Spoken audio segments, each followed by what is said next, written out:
Minilou dans l'espace. Minilou dans l'espace.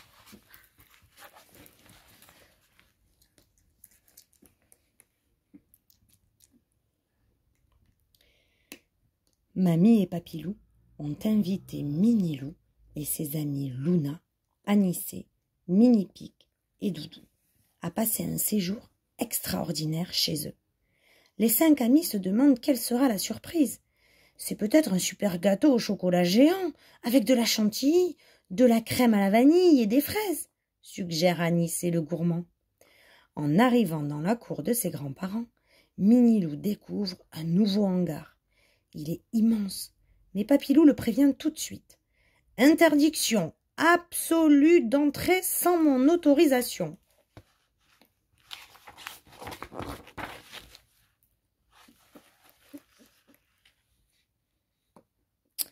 Il n'en fallait pas plus pour tenter les petits curieux. Après le repas, profitant de la sieste du papy, ils entrent discrètement dans le hangar. Là, devant leurs yeux étonnés, se dresse une énorme fusée. « Waouh !» s'extasie Minipic. « Elle est immense. Tu crois que c'est ton papy qui l'a construite ?»« Bien sûr !» répond Minilou, pas peu fier. « Mon papy est le plus génial des bricoleurs du monde. » De plus en plus curieux... Regarde son casque. Parce qu'il l'a enlevé. De plus en plus curieux et téméraires, ils essayent les combinaisons d'astronautes. « Hé, Minipic, tu aurais dû aller chez le coiffeur avant, taquine Luna. »« Et si on visitait l'intérieur ?» propose Minilou. Aussitôt dit, aussitôt fait. Les 5 coquins grimpent dans la fusée. « Que c'est haut !» s'exclame Minilou. « Waouh, tous les boutons !» s'émerveille Anissé. « Dis, Luna, tu crois qu'il sert à quoi, ce gros bitonio rouge ?» Mais avant que Luna ait pu réagir, Anissé a déjà appuyé dessus. Soudain, une voix de robot annonce. « Paré au décollage. 5, 4, 3, 2, 1. Feu !» Wow. Le hangar se remplit d'une épaisse fumée.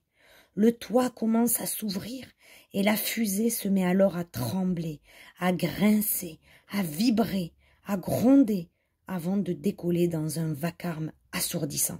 « Oups, je crois que j'ai fait une grosse bêtise » gémit Anissé. « Au secours !» hurlent en chœur les 5 petits terrorisés. Dans l'habitacle, c'est la panique générale. Alors que la fusée s'élève de plus en plus haut, Minilou et ses amis commencent eux aussi à s'envoler et à tourner dans tous les sens. « Ah !» crie Doudou, qui vient de se cogner la tête. « Accrochez-vous et mettez vos casques. Et surtout, ne touchez à aucun bouton !» ordonne Luna. Tant bien que mal, tout le monde enfile son casque, sauf Minipic, bien sûr. Mais il s'attache solidement à son siège. Wow. Il y a des trucs bizarres qui volent. Une flûte, un appareil photo, une glace, une banane et le café qui se renverse.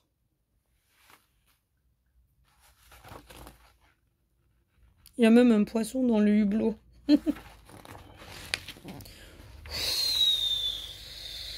Pendant que la fusée poursuit son vol à travers la galaxie, Minipic s'est installé au poste de pilotage. Les 4 autres passagers commencent à explorer l'engin. « La grosse poignée bleue, vous croyez qu'elle sert à quoi ?» demande naïvement Anissé. « Non !» crient ses camarades. Trop tard. Anissé a tiré la poignée et tout le monde se retrouve propulsé à l'extérieur de la fusée. Sauf Minipic, toujours attaché à son siège. Ah oui, regarde, ils sont là, là, là, là. Sacré Anissé. Tandis que ses amis planent dans l'espace, Minipic essaye de trouver une solution. Surtout ne pas paniquer, surtout ne pas paniquer. Bonjour, madame la fusée. Comment faire pour aller chercher mes camarades, s'il vous plaît? Déploiement, filet, enclenché, annonce la voix synthétique. Aussitôt, l'avant de la fusée s'ouvre. Une énorme épuisette en sort et se déplie pour aller récupérer les pauvres naufragés de l'espace. Derrière son hublot, Mini-Pic aperçoit une planète. « Madame la fusée, pourriez-vous nous poser là, s'il vous plaît ?» balbutie le petit hérisson. « Destination, planète, Leberwurz. 3. Programmé. Atterrissage dans 759 secondes. »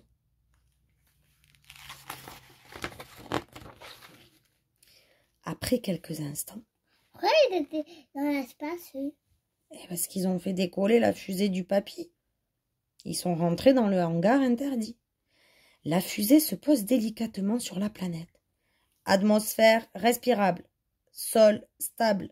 Température 19 degrés. Vous pouvez sortir, annonce la voix de robot. C'est moi qui ouvre la porte, dit Luna en lançant un regard sévère à Anicet qui ne bouge pas. Rouge de confusion. Pourquoi elle a les boules? Ah oui. Pourquoi? J'espère qu'il n'y aura pas d'araignées extraterrestres, se lamente Doudou. J'ai horreur des araignées. Les 5 astronautes... robot. Ouais, les 5 astronautes commencent alors à explorer la planète. Elle a dû grimper là, la souris, et elle s'est fait aspirer par les bulles. J'ai trouvé un trésor, j'ai trouvé un trésor, hurle Mini-Loup tout excité. Venez vite! Ses amis accourent et découvrent le petit loup entouré de tout un tas de jolies pierres brillantes. On pourrait les emporter dans la fusée, propose Luna. Alors qu'ils chargent les jolies pierres, ils entendent une voix en provenance de la fusée. Mais ce n'est pas celle du robot. C'est celle de Papilou. Remontez immédiatement à bord, petit sacripant, et plus vite que ça. Oh, oh. Alors là, il se dépêche de remonter, hein. Mini-Loup, il sait qu'il va se faire gronder. Regarde Papilou. Sur Terre, Papilou a déployé sa tour de contrôle mobile. Grâce à sa super télécommande à protons, il va piloter la fusée. Une fois que tout le petit monde a embarqué, que toutes les portes sont verrouillées, que chacun a bien attaché sa ceinture, il programme le vol du retour et déclenche le compte à rebours. Paré au décollage. 5, 4, 3, 2, 1, feu!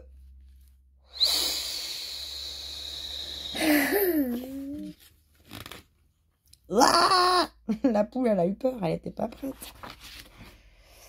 Aïe, l'atterrissage ne s'est pas exactement passé comme prévu. Mais heureusement, personne n'est blessé. J'ai bien cru qu'on allait terminer en ratatouille géante, gémit Doudou. Et maintenant la fusée est toute cassée, pleurniche Anicet. Elle va marcher beaucoup moins bien, forcément, ajoute Mini-Pic.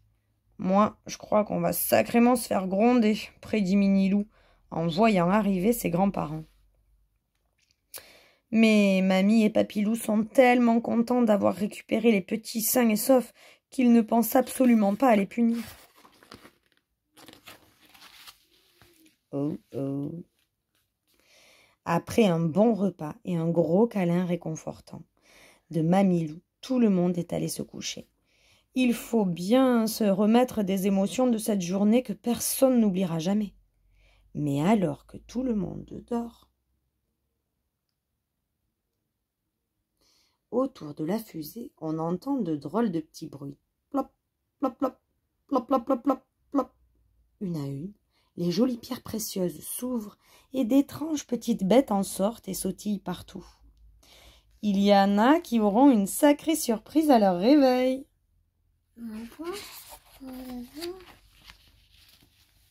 Ah, on fait toute la famille. Maxou, Mademoiselle Bigu, Baudouin et Gus, Elliot, Raphaël. Raphaël, Yona, Mus. Oui. Et ouf. Doudou. Doudou. Mini-Pic. Mini-Pic. Doudou. Mini-Loup. Léo. Anicet. Anicet. sœurs de Mini-Loup, c'est 10 loups. Maman loup, papa loup, mamie loup et papy loup.